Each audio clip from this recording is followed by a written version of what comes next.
Hello, everybody, and welcome to Charts with Dan. Today, we have a lot of news to cover. We're going to talk about the weekend box office, where we saw Nobody open at number one here in North America. But the bigger story is the international box office, where Godzilla vs. Kong wrecked shop in the markets that it was open. We're going to take a look at those markets. We're also going to look at some news on both the Regal theater chain reopening, which was announced last week, and some more possible tea leaves as to what the theatrical marketplace is going to look like once we do finally get things going to normal. We have some big schedule changes that came out last week to talk about. It is a packed show, so let's get right to it. But before we get to any of that, this has been a really tough week for people that are fans of the entertainment industry across all different forums, because we lost several people of note just this past week. There were a few that I wanted to highlight. This is by no means a comprehensive list, but just a few that people that I was a big fan of and that stood out to me. The first one being George Segal.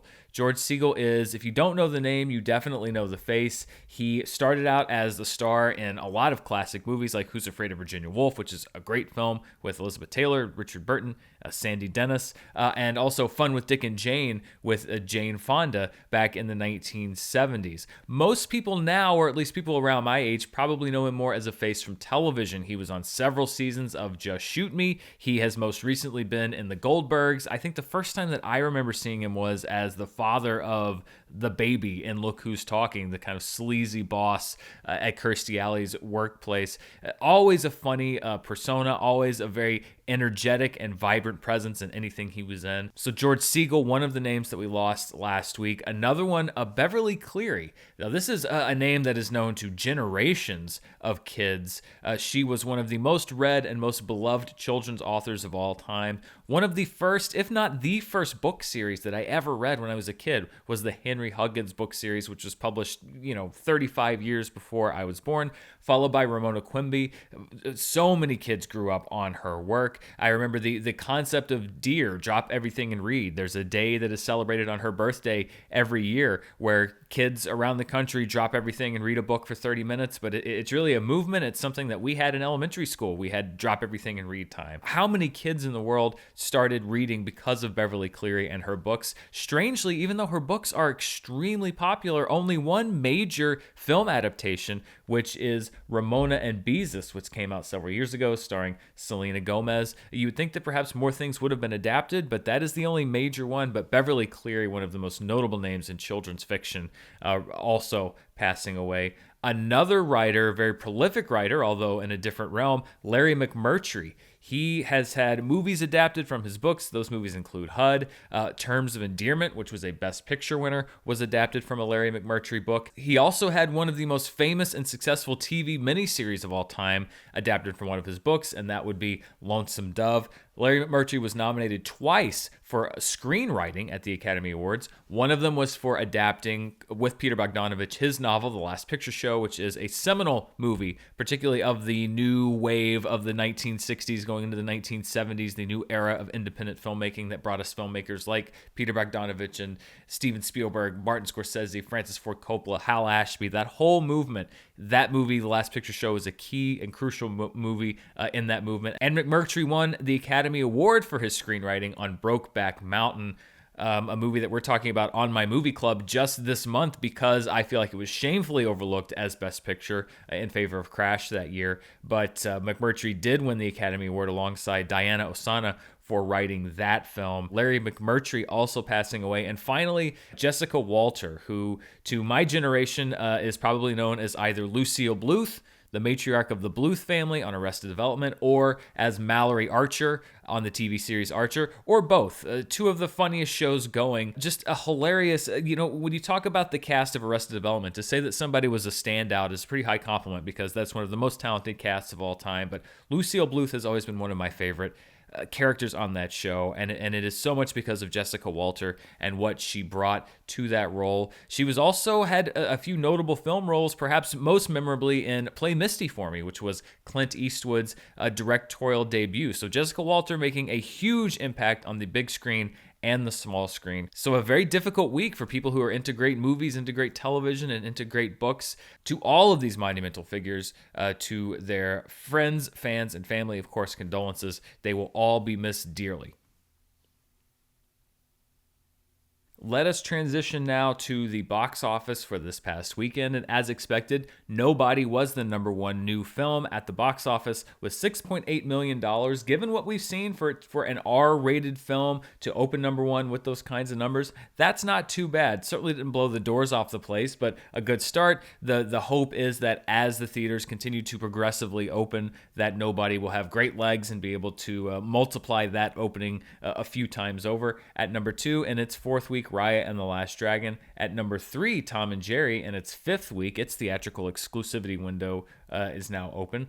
Chaos Walking is there at number four. And then in its second week, The Courier drops down to fifth place. And what this does mean is that for the first time in 4 months, it's hard to believe, but 4 months, The Croods: A New Age has dropped out of the top five. It looks like it's going to be out of the top five for good because it was a pretty big margin between fifth place and sixth place, which is where The Croods was. But still, when we go back and write the history of the box office during this pandemic, I think that there's going to have to be a chapter devoted to The Croods because it was the movie that hung around the longest and was also one of the most, if not the most financially successful movies. I'd have to check my numbers, but I think it may have been the most financially successful movie to come out during this pandemic, certainly up there with your Tenets and topping Wonder Woman 1984, at least domestically. So farewell to The Croods, but we will see it on the other charts because it is thriving in other arenas. But the real story this past weekend was not the box office here in North America, it was the box office around the world, and that is because Godzilla vs. Kong made its debut in over 30 international markets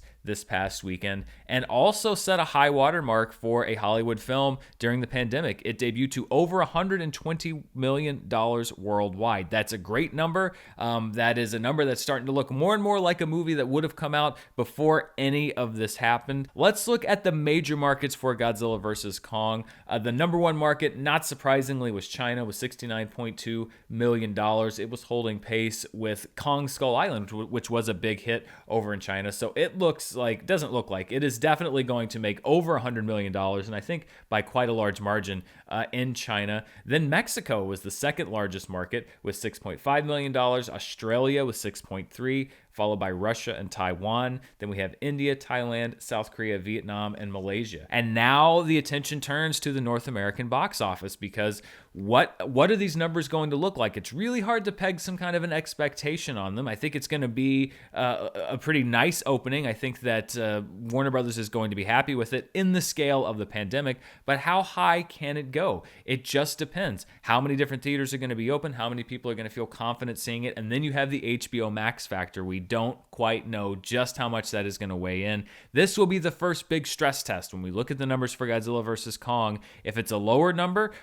than even we expect in these times, perhaps more people are watching at home. If it's a bigger number, I think that is a good harbinger for people that are really big fans of the theater experience, because that is a movie that you definitely, if you see a big number of people going out, they are a large number of them probably choosing not to watch it at home when they could and to instead go out to a theater. I will be watching anxiously. I will also be watching the movie tonight, so you can look for a review of Godzilla vs. Kong probably tomorrow. I'm going to let it marinate for a little bit, get the review done, take my time with it, get it launched and out for tomorrow morning. So stay tuned right here on the channel. I will have a Godzilla vs. Kong review for you tomorrow morning. Let's take a look at what this worldwide opening did for the 2021 box office chart. And as you can see, Godzilla vs. Kong opens in the top five with $123.1 million. It breaks up the China five. We had five movies from China kind of cemented, entrenched in that top five. It bumps Boonie Bears, The Wildlife down to number 6. So now Godzilla vs. Kong is there in that number 4 spot. The good news for Godzilla vs. Kong is that it's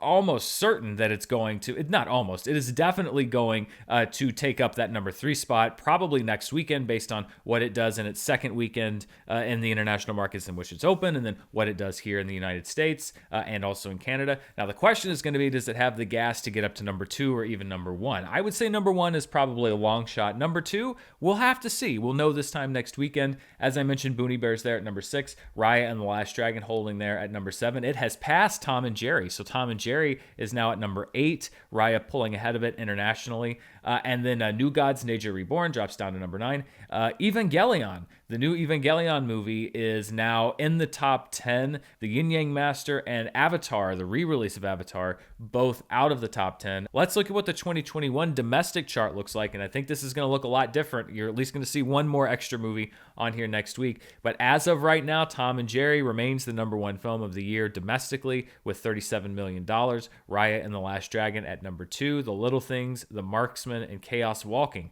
at number 3, 4, and 5. Nobody enters the chart at number 6, followed by Judas and the Black Messiah and Boogie, The Courier at number 9, and Land at number 10. Nobody's entry into the chart drops Minari, which had just gotten into the top 10, out of the top 10, and then, unless something goes heinously wrong, and when I say heinously wrong, I mean like all of the theaters in the country close again, we are going to see Godzilla vs. Kong on that list. The question being, how big is the opening going to be? Is it big enough that it could get to number 1? Are we going to see an opening that big? I don't know about that, but it's so hard to gauge. We will see. Perhaps there will be a huge surge of enthusiasm. We have markets opening, New York and Los Angeles opening progressively more and more, but there are still capacity limits everywhere. So I don't know if it can get to that number 1 spot, but let's see what it does. Theaters are definitely happy to have Godzilla vs. Kong coming out, but they got some mixed news last week because Disney announced a whole bunch of changes and some other things shifted. You know, we had this nice, pretty little 2021 release schedule that I put out a few weeks ago, and look at it now. It's just a mess. You've got red marks everywhere, things crossed out. Luca gone from the theatrical release completely. Black Widow was pushed to July. Peter Rabbit was pushed to July. Free Guy was pushed to August. There's so much here that, you know, we can't, it's too much. So I had to go back and revise this thing again. As I mentioned, Disney announcing a raft of changes, including Cruella, which is staying where it is, but will be available on Disney Premiere Plus, meaning you can buy the $30 rental if you're watching at home. Black Widow moving from May to July. That is bad news if you're a theater owner. I'm sure that there were a lot of theaters that were hoping that we were going to be at a place where they could get a nice little surge of business in May with Black Widow. And double bad news for theater owners, it will also be available on Disney Premiere Plus. This was the big thing people were wondering. Will they ever take a movie like a Marvel movie and make it available for people to watch at home? They have done that with Black Widow, so you will be able to rent it at home. We'll never know what those numbers are because Disney won't release them, but they'll probably be interesting. We now have 2 consecutive Pixar films that have been removed from the theatrical marketplace entirely because Luca was taken off the theatrical release schedule altogether and will be available on Disney Plus just on its own, like Soul. You won't have to pay the extra $30 if you're a Disney Plus subscriber. It'll just be there on the release date, no extra money. Perhaps they're trying to bolster that subscriber base and show them that you're going to have quality and value, that you don't have to pay every time a first-run movie comes to the streaming service. But those Pixar movies have huge budgets. So to take 2 of them out of the marketplace, and keep in mind that Onward had a much curtailed theatrical run. So really 2.5 Pixar movies out of the marketplace. That is a lot of budget to make up. Perhaps the streaming numbers are making up for that, numbers of subscribers. I don't know how any of this works. You got to change companies' money between divisions. But here is an updated select movie release schedule. Now, these are not all of the releases on the schedule, but this is a select movie release schedule. So as you can see, we've got Godzilla vs. Kong coming up this week. April 16th, Mortal Kombat still on the schedule. It will also be available on HBO Max. With everything else shifting around, Spiral from the Book of Saw ended up moving up 1 week. So instead of May 21st, it's now coming up on May 14th. May 28th, A Quiet Place Part 2, sharing that date with Cruella, but Cruella announcing that it will be, as I mentioned, available on Disney Plus Premiere. On June 4th, we have the next film in the Conjuring series, The Conjuring, The Devil Made Me Do It. That will be available also on HBO Max. On June 11th, In the Heights, which just recently moved up its release date, also on HBO Max on June 25th. For now, Fast 9, F9, the 9th movie in the Fast and Furious franchise, is on the schedule. July 2nd, both Peter Rabbit 2: The Runaway, which recently moved its date back, and Top Gun: Maverick are slated to hit theaters. On July 9th, Black Widow, now slated in there, but also available on Disney Plus Premiere. And July 16th, Space Jam: A New Legacy, but that one will also be available on HBO Max. So when you look at these big blockbuster movies, Godzilla vs. Kong, Mortal Kombat, Cruella, The Conjuring, In the Heights, Black Widow, and Space Jam, all will be available in some form or other for people to watch at home. And if you're a theater owner, you probably don't like this because you want to get as many people into your theater as you can. Well, maybe 2021 might not be the best year for you, but there might be some good news for you for 2022, because it was also announced last week that Regal, the theater chain that shut down back in October, has said, F this noise, we're just closing our doors. They are going to be opening starting this week, a little bit more as we get into April. But it was also announced that they had struck a deal with Warner Brothers. So Regal was one of those theater chains that was not happy with this Warner Brothers move in 2021 to give everything that they'd done theatrically for it to be available on HBO Max day and date when it was released in theaters. They have struck a deal reportedly that will give their theaters, and you would assume then all theaters, a 45-day window of exclusivity on Warner Brothers releases, meaning if this deal holds in place, the day and date deal that Warner Brothers has done for 2021 will not go through next year. It will end at 2021, as they've said, and that starting next year, the theatrical window, meaning the amount of time that movies are available exclusively in theaters, will be down to 45 days. This sounds familiar because it's also what Paramount is doing this year with some of their releases, including Quiet Place Part 2 and Top Gun Maverick, a 45-day window where it's exclusive in theaters, and then it will be available on Paramount+. A lot of the uncertainty about the theatrical market is starting to get a little bit clearer, because now we have two major studios committing to this release date time frame. I think it's very likely that this could be the standard going forward, which means that coming out of this pandemic, what we might see as the biggest change as far as distribution goes is that the theatrical window, which was traditionally about 90 days, will have been cut in half to 45 days. All of these question marks that we've had out there, some of them are kind of starting to get answered. And this 45-day window could be a look at what we have coming down the road in the future and how everybody, but particularly movie theaters, is going to have to adjust to those changes.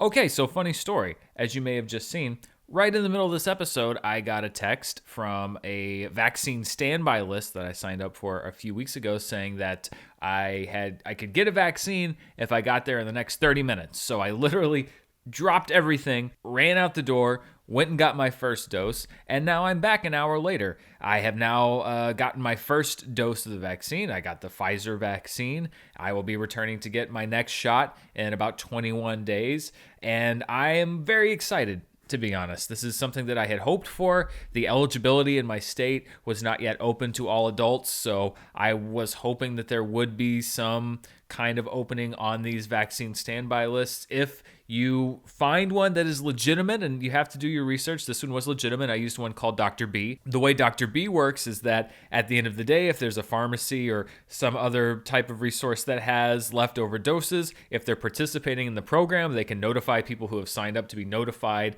that there are doses left to go and get vaccinated. So you're not jumping anyone in line. These are places that get to the end of their day. When I went, for example, they said that they had 7 doses left. They'd gotten through all of their appointments. There was nobody waiting. And so they notified people on the standby list. My name happened to come up today. If you're interested in doing that, I would say research options for you. Like I said, here in the US, the Dr. B is what I use. If you have other similar resources, make sure they're legit. Do your homework. But I'm very happy to say that I'm now halfway there as far as the vaccination process, and I hope that many others are on their way as well, because as we have been talking about today and really have been talking about for the last year, resumption of normality as far as the box office goes and getting movies out depends heavily on people getting vaccinated and people getting feeling like it is safe to go back out into the real world, cases going down, etc. So here we are, an unexpected wrinkle in today's charts with Dan, but also a little moment caught on camera.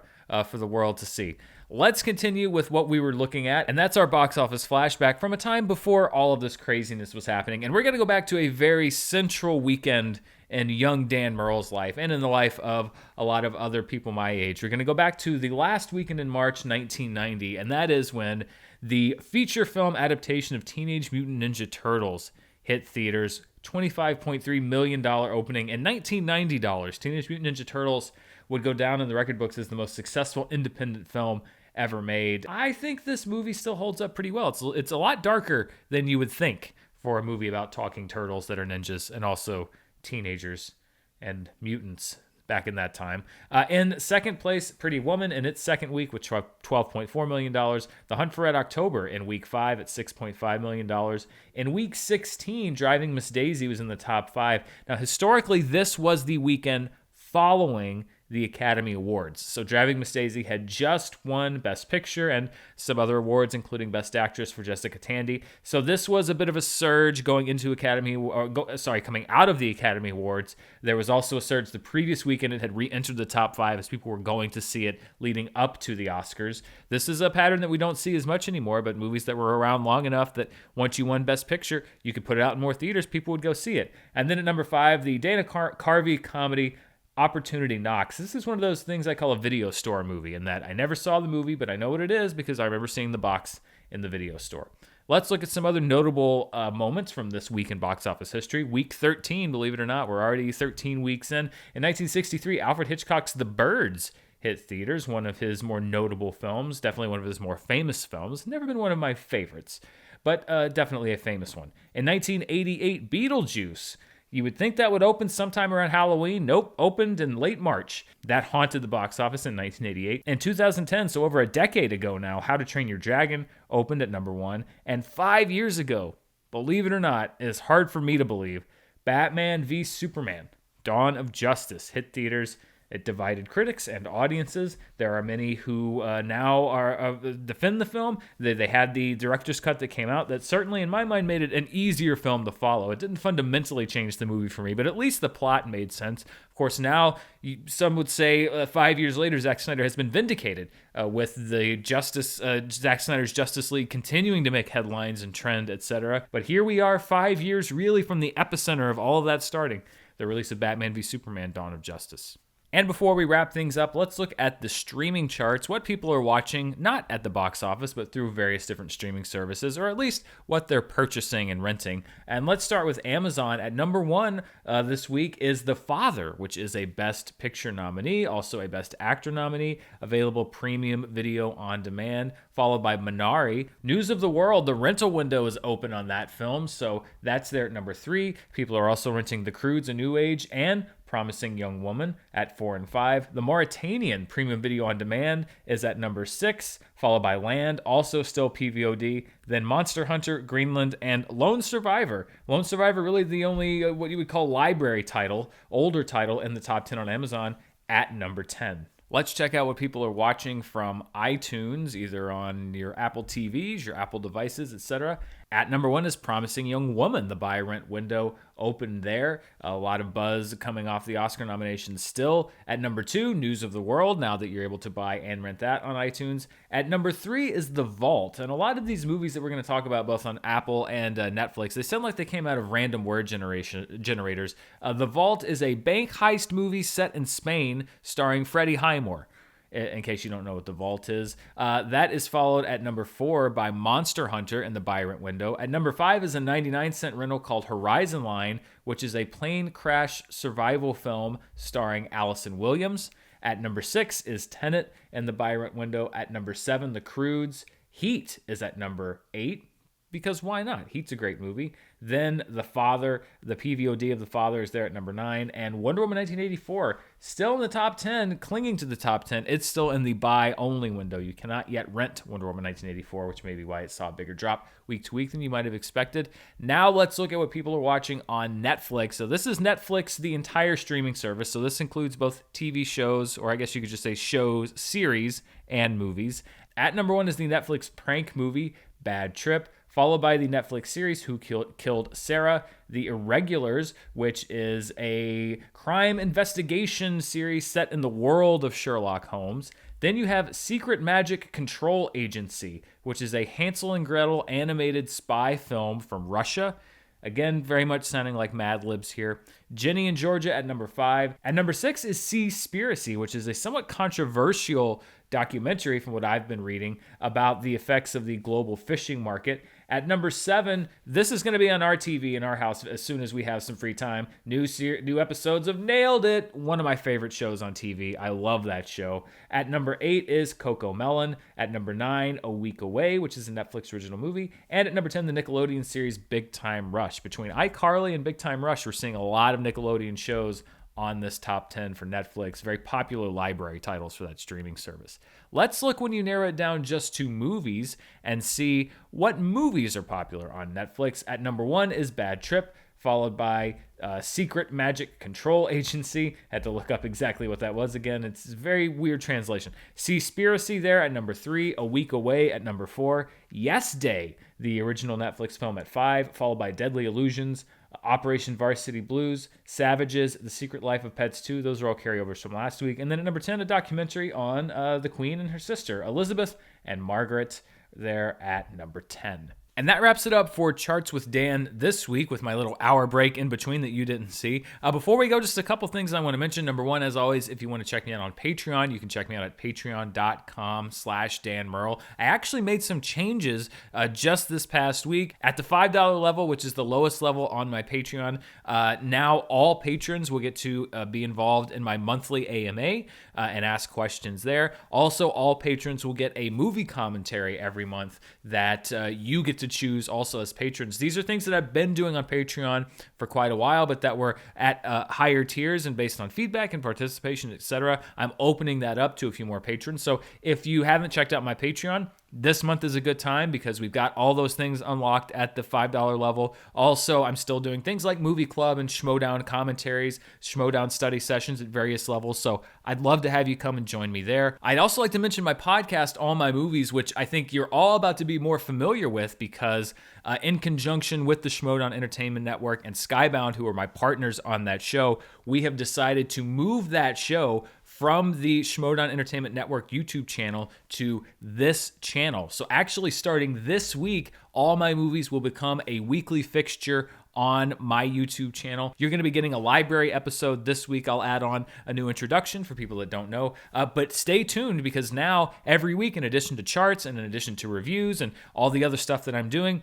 All My Movies is going to become a weekly fixture right here on this YouTube channel. So check that out. You can also become an audio subscriber and you'll find all that information when the show premieres on Wednesday. Also, don't forget to stay tuned tomorrow morning. I'm going to edit this, put it up, and then I'm off downstairs to watch Godzilla vs. Kong and get that review ready. Look out for that. And of course, reviews of all the movies that are coming out. I look forward to even more movies coming out. I look forward to going to see some of those movies. Fingers crossed if things keep going the right way.